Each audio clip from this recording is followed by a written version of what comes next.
Hello students, how are you. और आज हम लोग पढ़ने जा रहे हैं एक और नया सब्जेक्ट। ओके, एक कोई नया टॉपिक नहीं बल्कि एक और नया सब्जेक्ट हम लोग डिस्कस करने जा रहे हैं। मैंने आप लोगों को अपनी प्रीवियस क्लास में, अपनी फर्स्ट क्लास में बताया था कि हम एक चीज के बारे में नहीं डिस्कस करेंगे। मैं मल्टीपल सब्जेक्ट्स को यहाँ पर आप लोगों के बीच में लेकर आऊंगा और हम लोग जानेंगे हर एक तरीके से ज्ञान का भंडार।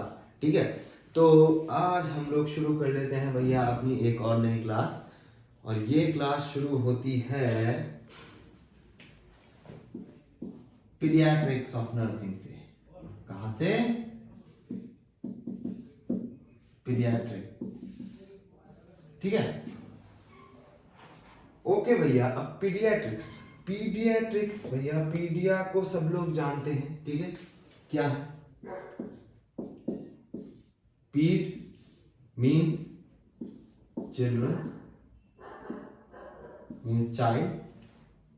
Okay, and iatrics, iatric means treatment. Is that clear? iatric का अर्थ होता है ट्रीटमेंट और पीड का मतलब होता है चाइल्ड।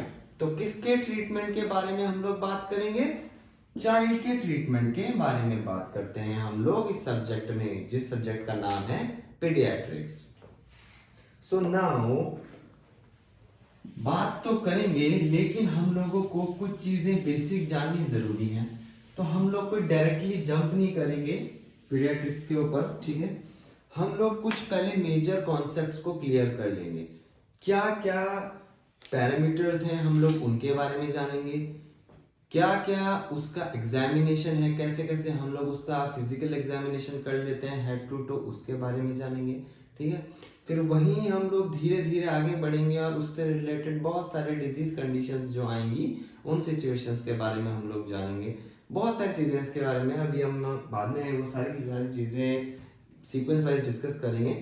बट आज के लिए जो हम लोग पीडियाट्रिक्स में टॉपिक डिस्कस करने वाले हैं वो है पैरामीटर्स। ठीक है ना, न्यूबॉर्न केयर के पैरामीटर्स के बारे में। ठीक है, तो न्यूबॉर्न केयर, भैया इसमें हम लोग सीधे सीधे बात है कि हम लोग पीडिया में आ गए हैं तो हम लोग न्यूबॉर्न केयर के बारे में थोड़ी बात करेंगे। न्यूबॉर्न केयर के बारे में हम लोग किसके बारे में बात करेंगे? किसके बारे में बात करेंगे? हम बात करेंगे कुछ पैरामीटर्स के बारे में। कहते हैं ना, कुछ हेल्थ पैरामीटर्स होते हैं जिससे हमें पता चलता है कि हमारे वाइटल ऑर्गन्स प्रॉपरली फंक्शन कर रहे हैं कि नहीं कर रहे हैं। क्या हम लोग आंतरिक तौर पे सही हैं, ठीक हैं, वेलबींग है, कंडीशन हमारी कैसी है, तो वो हमें पता चलता है हमारे पैरामीटर्स से। Is that clear? तो पैरामीटर्स भैया क्या क्या है न्यूबॉर्न के लिए, हम लोग पैरामीटर्स क्या क्या पढ़ते हैं? तो इसके लिए जो हम लोग पढ़ते हैं उसे हम लोग नाम देते हैं एप्गार स्कोरिंग। क्या स्कोरिंग? एप्गार स्कोरिंग।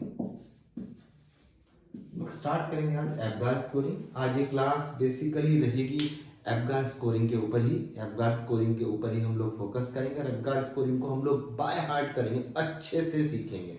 ठीक है, चलो भाई। तो एक बात है कि एप्गार, ठीक है, 1 2 3 4 5 यानी कि 5 पैरामीटर है। अब 5 पैरामीटर जो है वो हर एक पैरामीटर जो है अपना मैक्सिमम मार्क्स कंटेन करता है 2 मार्क्स का। जिस तरीके से 5 क्वेश्चन आते हैं ना एग्जाम में और 2 मार्क्स का हर एक क्वेश्चन है सपोज कीजिए, तो आपका टोटल एग्जाम कितने का बन जाता है? 10 मार्क्स के बन जाते हैं आपके 5 क्वेश्चन। उसी तरीके जो एप्गार स्कोरिंग है उसका जो टोटल मैक्सिमम स्कोर होगा वो होगा 10। क्लियर है सबको? 10 जो है वो मैक्सिमम टोटल स्कोर होगा, जिसका 10 होगा वो तो भैया बिल्कुल परफेक्ट चाइल्ड है। कोई कमी नहीं है उसके अंदर। तो एप्गार स्कोरिंग इस तरीके से हम लोग तय करेंगे। और सबसे जो कम होगा इसका मिनिमम होगा, मैक्सिमम 10 होगा, मैक्स होगा, और 0 इसके लिए हम लोग मिनिमम बोलते हैं। 0 इसमें मिनिमम होगा। हालांकि अभी इसमें हम लोग इसकी जो पूरी पूरी रेंज है वो भी देखेंगे बाद में। पहले हम लोग इसको सॉर्ट आउट कर लेते हैं कि एप्गार स्कोरिंग का चक्कर है क्या। ओके, तो भैया इतना क्लियर है आप लोगों को। अब हम लोग एफगार स्कोरिंग को लिखते हैं, लेकिन एफगार स्कोरिंग को याद करना है तो उसको थोड़ा सा इस तरीके से आप लोगों को याद करना है। मैं बताता हूँ आपको। पहले ऐसे लिखिए, पहले आप लोग काउंटिंग डाल लीजिए 1 2 3 4 एंड 5, ठीक है। 5 पैरामीटर की काउंटिंग डाल ली हमने, हाँ 5 पैरामीटर की काउंटिंग डाल ली। अब ए पी, ठीक है। ए पहले नीचे लिख दिया, पी फिर ऊपर लिख दिया, फिर उसके बाद हम लोग लिखेंगे जी यहां पे, ए यहां पे और आर यहां पे। क्लियर हो गया? कंफ्यूज नहीं होना है। A P G A R, इस पैटर्न में आप लोग लिखेंगे। पहले क्रमांक डाल देंगे 1 से 5, फिर उसके बाद A P G A R, एफगार आप यहां पर डाल देंगे।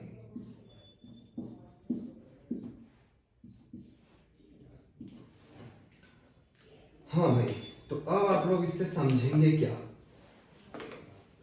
पी से तो आप लोग समझेंगे पल्स रेट। क्लियर हो गया आप लोगों को? पी से आप लोग समझेंगे पल्स रेट। आर से आप लोग सीखेंगे रेस्पिरेशन।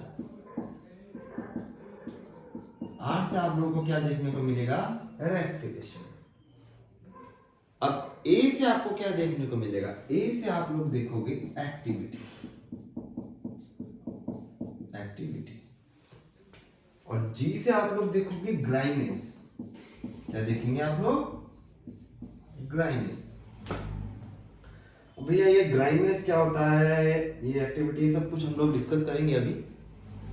और लास्ट में जो ए है उससे हम लोग देखेंगे अपीयरेंस। क्या देखेंगे? अपीयरेंस। ये देख लिया हमने अपीयरेंस। अब हमें जानना क्या है कि किस तरीके से हम लोग इन सारी चीजों को रीड करेंगे। या पल्स तो हमारी पल्स रेट हो गई, चलो बेबी की। रेस्पिरेशन है वो हमने देखना है। एक्टिविटी है कि क्या उसकी मसल टोन प्रॉपर है, कंप्लीटली उसका चल रहा है, मसल्स का जो फंक्शनिंग है, ठीक है, ज्यादा फ्लैसिड तो नहीं है, मतलब फ्लेक्सिबल है कि नहीं है, ठीक है। ये सारी चीजें हमारी इसमें आती हैं। ग्राइनेस में हम लोग देखते हैं उसकी कुछ फेशियल एक्टिविटीज, कि आप लोगों ने बचपन में देखा होगा बच्चों को आदत थी वो कान में कुछ डाल देते थे तो एकदम से उछल जाते थे, नाक में कुछ डाल दिया एकदम से, बच्चे शैतानी करते थे इस तरीके की। इस तरीके से ही हम लोग ग्राइनेस का पता लगाते हैं। जनरली इसमें हम लोग फेशियल एक्सप्रेशंस को नोट डाउन कर लेते हैं, ठीक है, फेशियल एक्टिविटीज को नोट डाउन कर लेते हैं इसमें हम लोग। अब एट द एंड आता है उसका अपीयरेंस। अब अपीयरेंस मतलब कि उसकी जो पूरी कंप्लीट बॉडी है उसका अपीयरेंस कैसा है भाई, उसमें क्या कुछ चेंजेस हैं, कलर को लेके कुछ चेंजेस हैं या कुछ और कुछ चेंजेस हैं, ठीक है, वो हमें देखने को मिल जाते हैं अपीयरेंस में। क्या उसकी अपीयरेंस बिल्कुल वैसी है, बॉडी के जो कलर है वो प्रॉपर है, मूवमेंटेशन वगैरह का जो कुछ भी है वो ठीक है, नॉर्मल है कि नहीं है, वो सारी चीजें हमें इसमें पता चलती है। अब हम लोग इसकी स्कोरिंग का क्राइटेरिया देखते हैं। ओके, स्कोरिंग का क्राइटेरिया हम लोग लगा लेते हैं। एक ये बना लिया ये हमने कॉलम, एक ये बना लिया हमने कॉलम, और एक ये बना लिया हमने कॉलम। क्लियर? अब हमने डिवाइड कर दिया। इसमें तो हमने लिख दिया 0, इसमें हमने लिख दिया 1, ओके, इसमें हमने लिख दिया 2। ये बन गया हमारा एफगार का चार्ट। क्योंकि जनरली बेटा आप लोग देखते हैं इंटरनेट पे हर एक जगह पर, कई जगहों पर अलग अलग चीजें हैं, हालांकि क्या पता मेरा भी अलग हो ये, लेकिन फिर भी जो ये है ये बहुत ही प्रॉपर है, ठीक है। आप लोग इसको फॉलो कर सकते हैं, आपके लिए समझने में बहुत आसानी होगी। बाकी मेरे से जितना होगा मैं आपको बहुत अच्छे से समझाने की कोशिश भी करूंगा, ठीक है। तो फिर देख लेते हैं भैया कि होता क्या है कि जब आती है बात पल्स की, तो पल्स अगर आपकी एब्सेंट है, क्या है, अगर आपकी पल्स एब्सेंट है तब तो आप लोग उसको स्कोरिंग देते हैं 0। अगर पल्स आपकी एब्सेंट है, क्लियर है आपको? ठीक है। अब 1 के क्राइटेरिया में आपकी जो पल्स है वो होती है less than 100 beats per minute. ठीक है, अगर 100 बीट्स पर मिनट के नीचे है तो हम लोग उसमें 1 दे देते हैं स्कोरिंग। ठीक है, अगर बिल्कुल एब्सेंट है तो 0, अगर less than 100 beats per minute है तो 1 हम लोग उसको स्कोरिंग कर देते हैं। अब है 2, if it is more than 100 beats per minute. ठीक है भैया, अगर 100 बीट्स पर मिनट से ऊपर होती है तो इस केस में आप लोग 2 स्कोरिंग दे सकते हैं।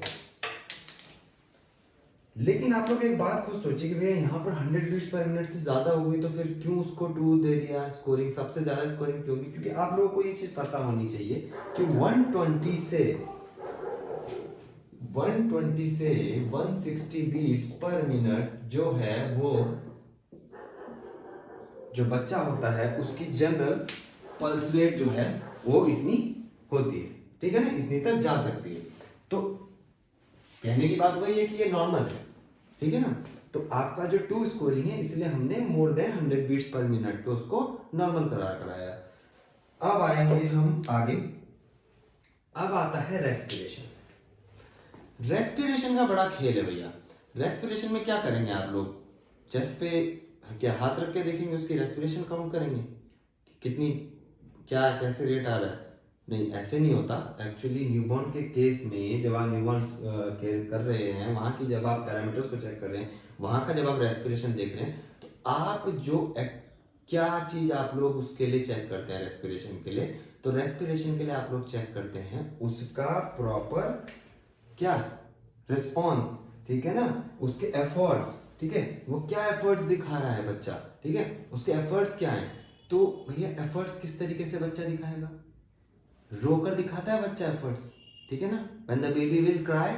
ठीक है, तो एक चीज है कि आप लोगों ने देखा होगा कि पहले से ही हम लोग ये चीज बचपन से ही मतलब सुनते आ रहे हैं। ठीक है, एक बच्चा होता है, बच्चे को एकदम मतलब पैदा होते ही रोना चाहिए। अगर रोया नहीं तो समझो उसकी परिस्थिति खराब है। ठीक है, अगर रोते नहीं तो डॉक्टर उसको ऐसे करके या फिर कोई भी हम भी जो हेल्थ केयर वर्कर कभी उसे चूटी मार रहे हैं, कभी उसे परेशान कर रहे हैं, कभी उसको वो टैप कर रहे हैं। ठीक है ना, परेशान कर रहे हैं, बेचारे को डिस्टर्ब कर रहे हैं। क्यों? इसलिए ठीक है, उसका रेस्पिरेशन जो है वो पता चल जाए कि उसका रेस्पिरेटरी फंक्शनिंग जो है प्रॉपर है। ठीक है, उसके लंग्स मैच्योर हुए हैं कि नहीं। क्योंकि जो क्राई है, अगर प्रॉपर क्राई होती है तो इट मीन्स कि आपके लंग्स मैच्योर है। अगर आपकी जो क्राई है वो बिल्कुल लो है, इट मीन्स कि उस बेबी के अंदर इमैच्योर लंग्स हैं। ठीक है, और अगर बिल्कुल ही हाई पिच क्राई हो रही है तो इट मीन्स कि उसकी वजह से इंट्राक्रेनियल प्रेशर भी इंक्रीज होगा।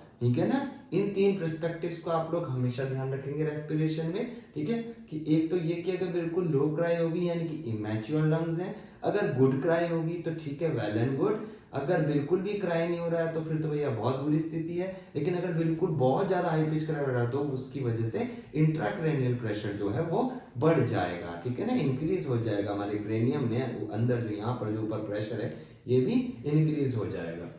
अब रेस्पिरेशन में भैया आप नॉर्मल सी बात है, अगर नो क्राई है, बच्चा नहीं रोया तो यानी कि 0। ठीक है, फिर उसके बाद 1 के केस में क्या हो जाता है? लो क्राई। ठीक है, क्या है? लो क्राई है। ठीक है, फिर उसके बाद 2 में हो जाती है गुड क्राई, अच्छे से क्राई हो रहा है। ठीक है ना, अच्छे से रो रहा है बच्चा, तो उसकी कंडीशन बहुत ज्यादा बेटर है। ठीक है ना, अब बात आती है भैया हमारे पास एक्टिविटी की। ठीक है, अब एक्टिविटी की जब बात आती है तो यहां पर क्या है कि एक्टिविटी में हमने क्या देखना है कि जो हमारे लिम्स है ना, कहीं वो उस बच्चे के जो लिम्स हैं वो फ्लैसिड तो नहीं है, बिल्कुल टाइट तो नहीं है कि मतलब उनका फ्लेक्शन एक्सटेंशन प्रॉपरली नहीं हो पा रहा। ठीक है, ये चीज हम लोग देखते हैं। एक्टिविटी में हम लोग सबसे पहले अगर उसके लिम्स जो है वो फ्लैसिड है, क्या है? फ्लैसिड लिम्स है। फ्लैसिड लिम्ब से आपका क्या तात्पर्य है कि बिल्कुल टाइट है, ठीक है ना, उसकी मसल टोन बिल्कुल टाइट है, मसल टोन बिल्कुल टाइट है, ठीक है, फ्लैसिड लिम्ब्स है, तो उसको हम लोग दे देते हैं भैया बिल्कुल 0 अंक। अब उसके बाद इसमें अगर क्या है, लेस फ्लेक्शन है, ठीक है, थोड़ा बहुत इसमें फ्लेक्शन है, यानी कि मिनिमम फ्लेक्शन है, मिनिमम फ्लेक्शन है, तो हम लोग 1 दे देते हैं, और अगर प्रॉपर फ्लेक्शन है यानी कि मैक्सिमम प्रॉपरली अगर फ्लेक्शन है तो फिर 2 दे देते हैं, प्रॉपर फ्लेक्शन पे हम लोग 2 दे देते हैं। तो भैया ये सारी चीजें आप लोगों को क्लियर हुई?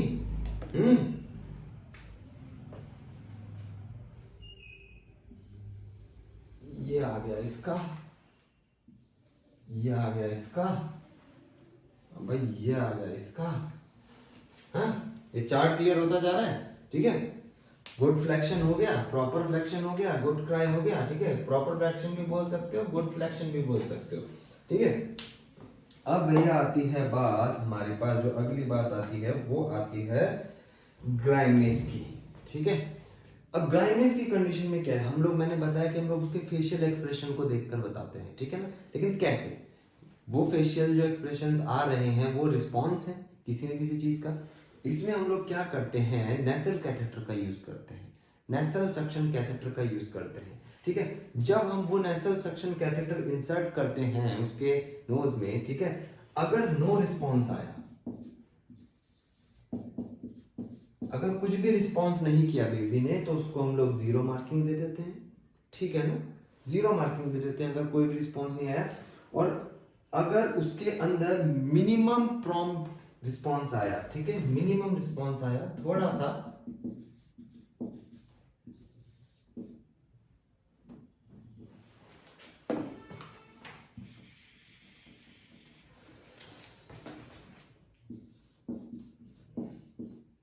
मिनिमम रिस्पॉन्स आया किस पे, जो उसके सक्शन कैथेटर, जो नेसल कैथेटर यूज किया, ठीक है, नोज में जब उसको इंसर्ट किया, तब उसके बाद जो मिनिमम रिस्पॉन्स आया, ठीक है ना, किसका, नेसल कैथेटर का, नेसल कैथेटर का, ठीक है। तो ये जब मिनिमम रिस्पॉन्स आया तो 1 मार्क्स मिला, ठीक है, 1 हमने उसको मार्किंग दे दी। अब उसके बाद यहां पर जो 2 की जो स्कोरिंग है, अगर बिल्कुल तुरंत रिस्पॉन्स आया, ठीक है, कैसा रिस्पॉन्स आया, इमीडिएट रिस्पॉन्स आया, इमीडिएट रिस्पॉन्स आया,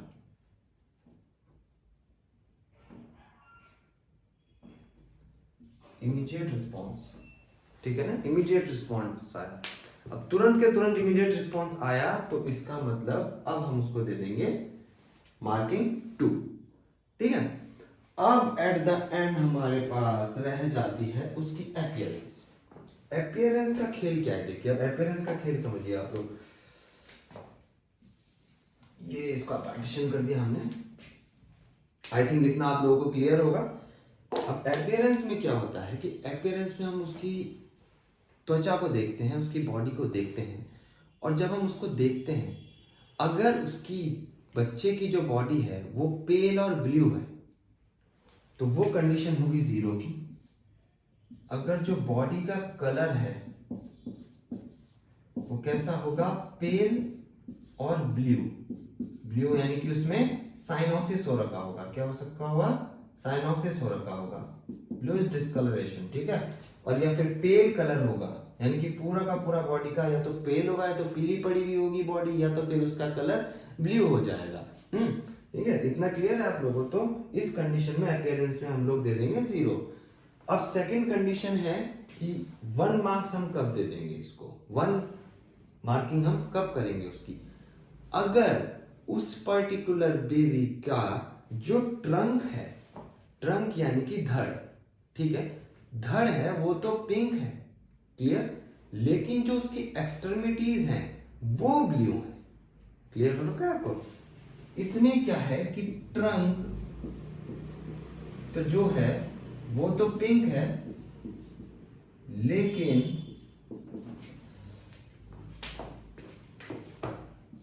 एक्सट्रीमिटीज ब्लू है, ठीक है, एक्सट्रीमिटीज क्या है, ब्लू है। और एट द एंड अगर हमारे पास 2 मार्किंग है स्कोरिंग की, तो यानी कि क्या है, हमारी उसकी जो बेबी की होल बॉडी है, पूरी की पूरी जो बॉडी है वो कैसी है, पिंक है, यानी कि प्रॉपर है, उसमें प्रॉपर सप्लाई है, ब्लड सप्लाई है उसके लिम्स में, उसकी बॉडी में, उसके ट्रंक में, ठीक है, प्रॉपर है, कहीं भी उसके अंदर साइनोसिस वगैरह नहीं हो रखा है, यानी कि उसकी पूरी की पूरी बॉडी ठीक ठाक है भैया। इतना आप लोगों को क्लियर है? तो ये थी हमारे पास पूरी की पूरी एप्गार स्कोरिंग कि जब हम लोग पल्स रेट के बारे में जान रहे थे, तो पल्स रेट एब्सेंट थी तो 0, 100 से कम है तो 1, ठीक है, और अगर 100 से ज्यादा है तो 2 कंप्लीट स्कोरिंग, क्योंकि जनरली जो नॉर्मल है वो 120 से 160 बीट्स पर मिनट तक है। अब रेस्पिरेशन था, रेस्पिरेशन में हमने क्या चीज देखी, उसका क्राई का जो रिस्पॉन्स था उसके ऊपर हमने फोकस किया, ठीक है, जिसमें हम लोगों ने देखा कि 0 के केस में नो क्राई, 1 के केस में लो क्राई, और फिर 2 के केस में गुड क्राई, ठीक है। उसके साथ साथ हम लोगों ने क्या जाना था, एक और चीज मैंने आप लोगों को उसके साथ साथ में बताई थी कि क्राई का क्या फैक्टर है, कि अगर क्राई प्रॉपर नहीं है, अगर क्राई लो है, यानी कि क्या है, इमैच्योर लंग्स है, ठीक है ना, क्या है, लो क्राई है अगर, तो it means the lungs are immature। पहली चीज ये बताई थी, और दूसरी चीज मैंने क्या बताई थी, अगर हाई पिच है क्राई, बहुत हाई पिच क्राई है, तो उसकी वजह से क्या होगा, इंट्राक्रैनियल प्रेशर जो है इंक्रीज हो जाएगा भैया, ठीक है।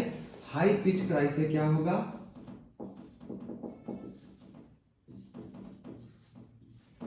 आईसीपी इंक्रीज हो जाएगा, इंट्राक्रैनियल प्रेशर इंक्रीज हो जाएगा।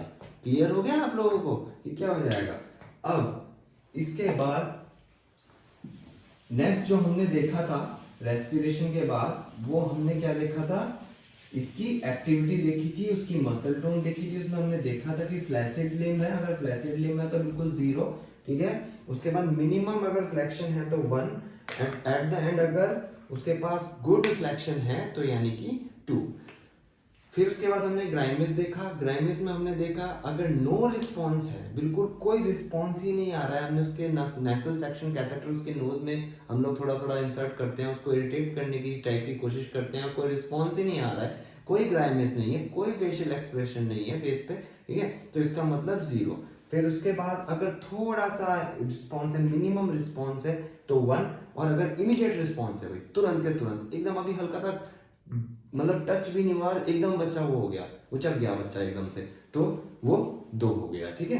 अब उसके बाद अपीयरेंस आती है, अपीयरेंस में जो बॉडी का कलर है उसके ऊपर बहुत ज्यादा रिस्पॉन्सिबिलिटी है भैया यहाँ पर, क्योंकि बॉडी का कलर ही डिटरमाइन करेगा उसके अपीयरेंस के बारे में, ठीक है, क्योंकि अपीयरेंस के हिसाब से उसका पैरामीटर ठीक है कि नहीं चल रहे हैं, ठीक है। तो अगर उसकी बॉडी कैसी है, पेल एंड ब्लू है, साइनोसिस हो रखा है, तो उस केस में 0 जो इसकी मार्किंग होगी। फिर उसके बाद अगर ट्रंक उसका पिंक है और एक्सट्रीमिटीज जो है उसकी ब्लूइश है, ठीक है, वहां पर साइनोसिस हो रखा है तो 1। फिर उसके बाद अगर पूरी की पूरी complete body, whole body pink है तो नॉर्मल है, तो फिर भाई कोई दिक्कत की बात ही नहीं है, बेबी बहुत अच्छा है, बहुत हेल्दी है, ठीक है। अब इसके लिए जो हम लोग देखते हैं वो हम लोग देखते हैं इसकी रेंज और उसके साथ साथ जो केयर रिक्वायर्ड होती है, ठीक है, ये आप लोग देखिए। आप सबसे जरूरी ये मैं यहां पर दिखा रहा हूं आपको,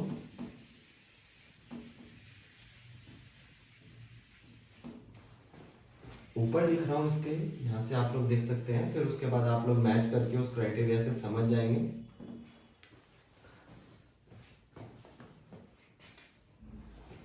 यहां पर हेडिंग डाल रहा हूं मैं आपकी एफगार, ठीक है, और एफगार की अब हम लोग देखेंगे रेंज। क्या देखेंगे, एफगार की रेंज। एफगार की रेंज डिवाइडेड है कुछ इस प्रकार से 3 अलग अलग कॉन्सेप्ट्स में। एक तो 0 से 3 तक, दूसरी 4 से 7 तक और आखिरी 7 से 10 तक। एक तो रेटिंग हुई 0 से 3, एक हो गई 4 से 7, या तो 0 से 3 के बीच में स्कोर आएगा, या तो 4 से 7 के बीच में आएगा, या तो फिर 7 से 10 के बीच में आएगा। ठीक है, इस चीज को समझ गए आप लोग। अब देख लेते हैं भैया कि है क्या। अगर 0 से 3 की कंडीशन है तो इसका मतलब जो बेबी है वो सीवियर डिस्ट्रेस की कंडीशन में है, उसको सीवियर डिस्ट्रेस है। तो इस केस में उसको रेससिटेशन करना बहुत ज्यादा जरूरी है हमारे लिए। क्या करना बहुत ज्यादा जरूरी है? रेससिटेशन।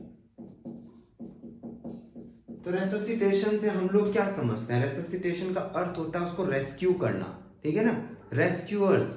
ठीक है, रेस्क्यूअर्स बनना पड़ेगा, हम लोगों को रेस्क्यू करना पड़ेगा उस पर्टिकुलर बेबी को। ठीक है, रेससिटेशन के द्वारा। लेकिन रेससिटेशन आप लोग किस में सबसे ज्यादा, आप लोग किस रेससिटेशन से सबसे पहले दिमाग में एक ही चीज आती है, क्या आता है? वो होता है सीपीआर, यानी कि यहाँ पर नीड पड़ेगी सीपीआर की। ठीक है, कार्डियोपल्मोनरी रेससिटेशन हम लोग यहाँ पर करेंगे अगर 0 से 3 जो है स्कोरिंग हुई तो। ठीक है, तो कार्डियोपल्मोनरी रेससिटेशन होगा हमारा यहाँ पे। अब बात आती है कि भैया यहाँ पर है 4 से 7 का केस। ठीक है, 4 से 7 की जो कंडीशन है ये थोड़ी बहुत सुधरी हुई कंडीशन है। ठीक है, तो यहाँ पर इस केस में हम लोग करते हैं कुछ जेंटल स्टिमुलेशन।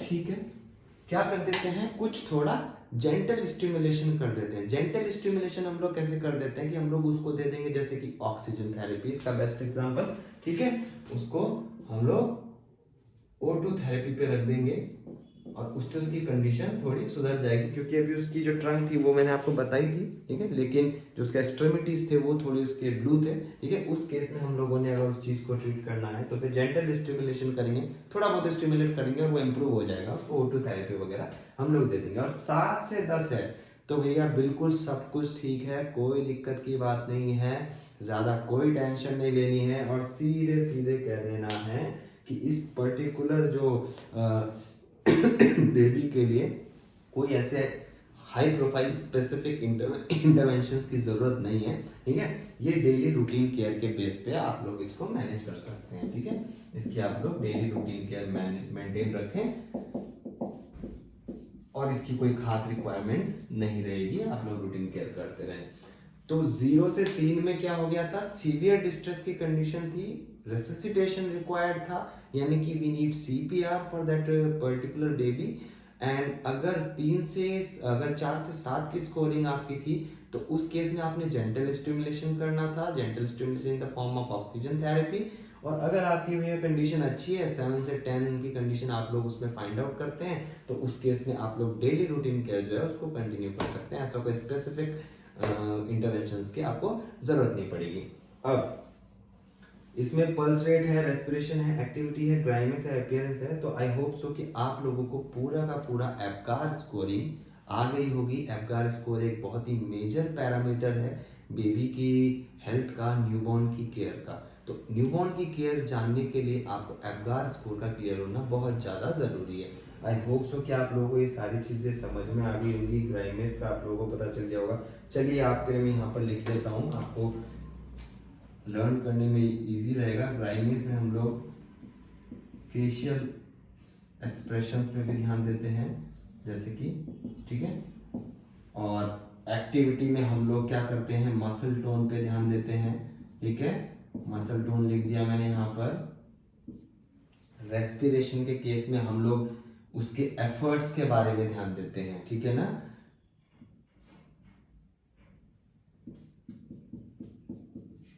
एफर्ट्स के बारे में ध्यान देते हैं। ठीक है, और अपीयरेंस तो अपीयरेंस है, पल्स रेट तो पल्स रेट ही रहेगा, वो कभी वैसे कुछ चेंज नहीं आएगा उसमें। ठीक है, ये सारी कुछ जानकारी थी रिलेटेड टू एप्गार स्कोरिंग। तो अब हम लोगों ने यहाँ से शुरुआत कर दी अपने एक और सब्जेक्ट की, पीडियाट्रिक्स की, उसके बेसिक पैरामीटर से। और अब हम लोग पीडियाट्रिक्स के ऊपर भी अपनी कमांड बनानी शुरू करेंगे और जल्द ही बहुत ही स्ट्रॉन्ग कमांड बनाएंगे। होप सो आप लोगों को वीडियो पसंद आया होगा। Keep learning from this, okay? Keep subscribing this knowledge for yourself and keep liking this knowledge in your life journey in your achievement of your success. Okay, so please आप लोग कुछ मत करिए, लेकिन आप लोग इस नॉलेज को अपने साथ ले जाइए, ठीक है, अपने पास ले जाइए और उसे कहीं इधर उधर नहीं फेंकना है, संभाल के रखना है अपने पास। सीखते रहिए, सिखाते रहिए औरों को भी, ठीक है। तो थैंक यू सो मच, आप लोगों ने मुझे एक और क्लास में इस बार फिर से मौका दिया। अगली बार मैं और अच्छे कंटेंट के साथ आप लोगों के सामने आऊँगा। Thanks a lot, see you in next video, bye bye.